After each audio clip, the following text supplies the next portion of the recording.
حضرت موسیٰ علیہ السلام کا واقعہ۔ موسیٰ علیہ السلام کی پیدائش سے بہت سالوں پہلے یعقوب علیہ السلام جو کہ پیغمبر ہے، حضرت یوسف علیہ السلام نے انہیں فلسطین سے مصر اپنے پاس بلا لیا اور یعقوب علیہ السلام اپنے بیٹوں کے ساتھ وہاں رہنے لگے۔ اور ہم سب جانتے ہیں کہ یوسف علیہ السلام بھی ان کے ہی بیٹے ہیں۔ تو پھر یعقوب علیہ السلام فلسطین میں اور یوسف علیہ السلام مصر میں کیسے، یہ سٹوری ہم پھر کبھی جانیں گے۔ تو come back to the story. آپ کو اس کہانی میں کچھ الگ دکھا۔ بنی اسرائیل یعنی یعقوب علیہ السلام کی اولاد سیدنا یوسف علیہ السلام کے زمانے میں فلسطین سے مصر آ گئی اور وہاں رہنے لگے۔ جب وہ مصر میں داخل ہوئے وہ کم سے کم 80 لوگ تھے، یعنی جب تک یوسف علیہ السلام زندہ رہے بنی اسرائیل کافی اچھی طریقے سے زندگی گزار رہے تھے۔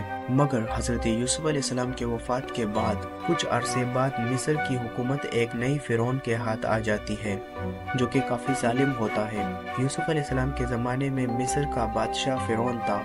فرعون ایک لقب ہے، اس زمانے میں مصر کا کوئی بھی بادشاہ بنتا اسے فرعون کے لقب سے پکارا جاتا تھا، جیسے ملک حبشہ کے ہر بادشاہ کو نجاشی کے لقب سے پکارا جاتا ہے۔